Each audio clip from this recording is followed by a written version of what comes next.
Hello guys, कैसे हैं आप। 44 एडी की डिस्कशन सीरीज को आज हम आगे बढ़ा रहे हैं और आज हम बात करेंगे क्या 44 एडी एसएससी के केस में टीडीएस के प्रोविजन एप्लीकेबल होंगे या नहीं। देखिए दोस्तों, बहुत लोगों का ये मानना है कि अगर आप 44 एडी को ऑप्ट कर रहे हैं और प्रेजम्पटिव इनकम डिक्लेयर कर रहे हैं तो ऐसी दशा में टीडीएस के प्रावधान आप पर नहीं लगेंगे। लेकिन वास्तविकता क्या है?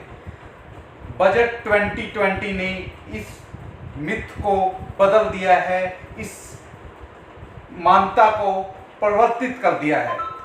बजट 2020 के बदलावों के बाद अब 44 एडी एसएससी के केस में भी, इंडिविजुअल और एचयूएफ के केस में भी टीडीएस के प्रावधान लागू हो जाएंगे, क्योंकि सेक्शन 194A जो interest other than interest on securities की बात करता है, 194C जो पेमेंट ऑन कॉन्ट्रैक्टर्स की बात करता है और 194J जो फीस फॉर टेक्निकल सर्विसेज और एंड प्रोफेशनल सर्विसेज की बात करता है।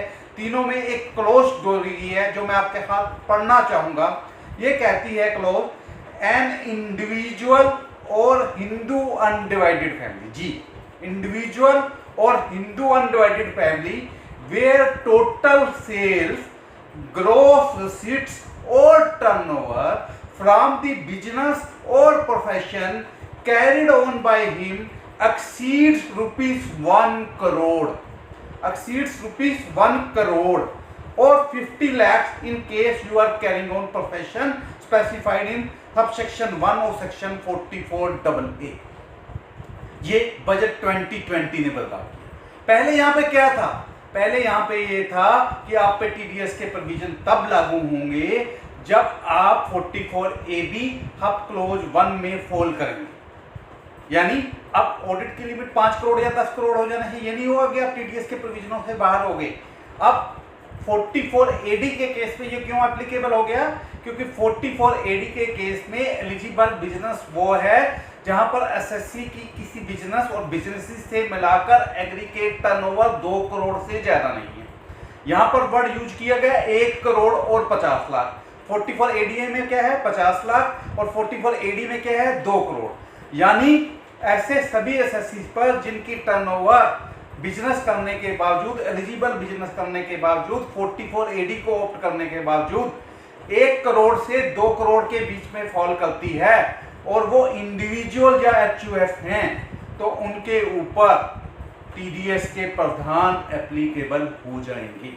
अब अहम क्वेश्चन ये उठता है, क्या टीडीएस के प्रावधान एप्लीकेबल हो जाने के बाद अगर कोई ऐसा एक्सपेंस था जिस पर मेरी टीडीएस की एप्लीकेबिलिटी बनती थी और मैंने टीडीएस नहीं डिडक्ट किया, टीडीएस नहीं काटा, तो क्या वो खर्चा डिसअलाउड हो जाएगा? यहां पर मैं आपकी अटेंशन फिर सब सेक्शन 1 और सेक्शन 44AD पे दिलवाना चाहता हूं, जो कहता है note with standing anything contained in section 28 to 43C। जी हाँ, यानी ये डिसअलाउंस किसमें होता है? सेक्शन 40 के डिसअलाउंसेस है। 40 में डिसअलाउंसेस हैं कि अगर किसी एक्सपेंस के ऊपर जिस पे टीडीएस काटना बनता था, अगर आपने टीडीएस नहीं काटा तो ऐसी दिशा में उस साल में वो एक्सपेंस डिसअलाउड हो जाता है। लेकिन अगर आप 44AD के एसएससी हैं तो ये एक्सपेंस डिसअलाउड नहीं होगा। लेकिन फिर क्या होगा? ऐसी दशा में आपका एक्सपेंस तो डिसअलाउड नहीं होगा, लेकिन आप एसएससी इन डिफॉल्ट माने जाओगे as per section 201 sub section 1। Assessee in default माने जाओगे सेक्शन 201 सब सेक्शन 1, और ऐसी दशा में आपके ऊपर वो सारी कॉन्सिक्वेंसेस एप्लीकेबल हो जाएंगी जो एसएससी इन डिफॉल्ट के लिए होती हैं। यानी leeway of interest under section 220 होगा, पेनल्टी अंडर सेक्शन 221 हो सकती है, recovery proceeding under section 222, 227, 229 and 232 start हो सकती हैं और प्रोसिक्यूशन प्रोसीडिंग्स भी लॉन्च हो सकती हैं। यानी डिसअलाउंस से तो 44AD एसएससी बच जाएगा, लेकिन एसएससी इन डिफॉल्ट बन जाएगा और उसे एसएससी इन डिफॉल्ट की सारी कॉन्सिक्वेंसेस भुगतनी पड़ेंगी। एक उदाहरण लेके इस पोजीशन को और क्लियर करते हैं। सपोज करो मैं 44 AD एसएससी हूं और मैंने 5 लाख रुपए के इंटरेस्ट की पेमेंट की है किसी नॉन रेजिडेंट इंडियन को। नॉन रेजिडेंट इंडियन को अगर आप किसी नॉन रेजिडेंट इंडियन को पे करते हैं तो ऐसी दशा में सेक्शन 195 के टीडीएस के प्रावधान आप पर एप्लीकेबल होते हैं, जिसकी अकॉर्डिंग में आप पर उस पर टीडीएस काटना अनिवार्य था। लेकिन 44 AD एसएससी होने की वजह से आपने टीडीएस डिडक्ट नहीं किया, तो आपका 5 लाख रुपए का खर्चा डिसअलाउड नहीं होगा, ये डीम्ड टू बी अलाउड माना जाएगा because of provisions of subsection 1 of section 44 AD and subsection 2 of section 44 AD, जो हम पहले बहुत डिटेल में डिस्कस कर चुके हैं। खर्चा डिसअलाउड नहीं होगा, लेकिन आप एसएससी इन डिफॉल्ट होगी।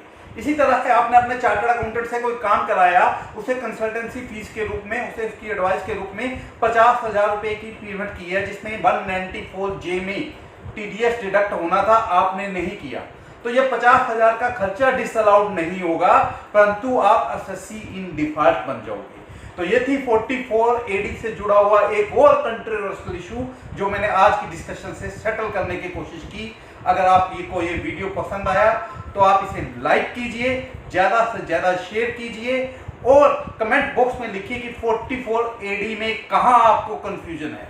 44 AD के इशू को मैं सेटल डाउन कर देना चाहता हूँ, कोई इसमें इम्बिगिटी ना बची रह सके, हम इसको इतना डेप्थ में स्टडी करना चाहते हैं। इन्हीं शब्दों के साथ आज के लिए नमस्कार।